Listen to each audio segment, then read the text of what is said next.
We're now going to look at the HUD-1 closing statement, the A to B leg, page 1. Student paid $850,000 for the property. Remember, he has no money. Seller is going to receive $850,000 as a gross credit, less any deductions. Student paid $5,413.50 in closing cost.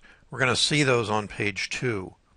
The seller gave the student a credit for county taxes and city taxes. There's the credit on the student side. The seller paid $47,976.96 in closing cost. We're going to see what those are on the next page. This is a payoff of a small loan that was on the property, $116,380.75. This is important. You see the student has a $40,000 escrow deposit. Now, in fact, remember how much money I said the student had? Nothing. So how can he put up an escrow deposit with no money? The private lender did that. Here's the bottom line. The student had to pay $816,403 and change at closing. However, that's not what he actually put up. What he actually put up is $856,403.99 for his transactional funder, which means the transactional funder also put up the escrow deposit. Bottom line is the seller walked away with $686,632.78. So now we're going to look at the HUD-1 closing statement, A to B leg, page 2. First thing we see on the seller side is a $25,500 commission to the listing agent, and that happens to be 3% of the final sale price. Here we have the settlement charges and abstract or title search paid by the student, and you'll notice the seller paid none. Just a good negotiator. Student paid title insurance, and the purpose of that was so we can control the closing agent. In this kind of transaction that involves hundreds of thousands of dollars, typically both sides, the seller side and the buyer side, are represented by attorneys. They have a certain mindset. They're going to justify their fees. Their fees could be on the HUD or they may not be on the HUD. But let's go on. These are wire transfer fees for both the seller and the buyer. These are miscellaneous fees, not worth even talking about. Here's doc stamps for transfer of the property, again paid by the seller. This is very simply the lien search paid by the student. These are all various taxes, water bills, some other things that had to be paid off by the seller. So the bottom line was about $5,413 for the student in closing cost, but $47,976 for the original seller of the property. So here we're on the money page, so to speak. This is the HUD-1 closing statement, the B to C leg, student selling to the end buyer, page 1, $975,000 sale price. Remember, we bought it for $850. Student gets a credit for $975, less his closing cost. End buyer's closing cost, $5,323.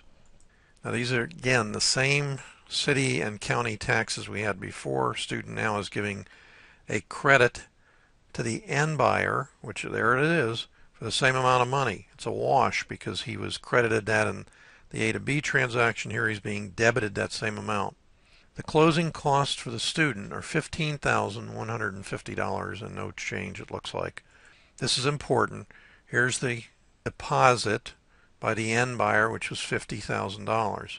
If something had happened and the student was forced to find $40,000 because he didn't close and lost the escrow deposit, he would have claimed the escrow deposit of $50,000. Now, frankly, we asked for $100,000, and the original end buyer had an attorney that was really difficult to work with.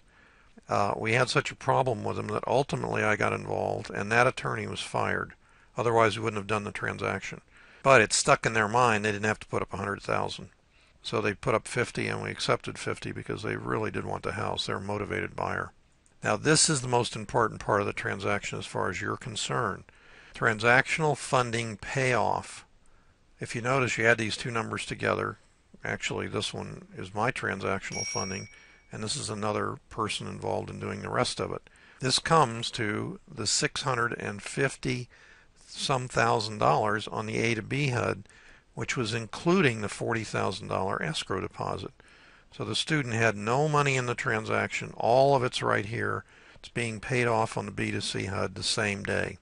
So here's the bottom line. The end buyer brought in $931,513.49. This is the big number. The student's net profit on the deal is $104,492.88. No money, no credit, and no risk in the deal. Legally. Don't get in your mind, it can't be done, it must not be legal. Every bit of it is. We had at least 3 attorneys involved in this transaction. Everyone scrutinized it over and over again. We don't do things that are illegal. Here's page 2 of the same HUD statement on the B2C side. Let's look and see where the costs were, the expenses. First of all, you're going to notice up here, there's no realtor involved. Well, a realtor did bring us the buyer, but he was paid outside of closing.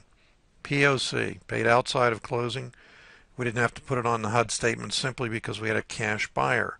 If there was conventional financing in here, the lender would have wanted to know that, and it would have been disclosed here, paid outside of closing. This is the settlement fee, $550 for the end buyer. He paid for title insurance. Now, we paid for title insurance before. Why did he pay for title insurance here? It was part of our deal. He was going to close on the transaction. We had him pay for it, even though we chose the closing agent. These are miscellaneous costs and expenses. Now, these are the costs and expenses that we paid on the A to B HUD. We put them on here to show that they were paid because we have an attorney reviewing this B2C closing.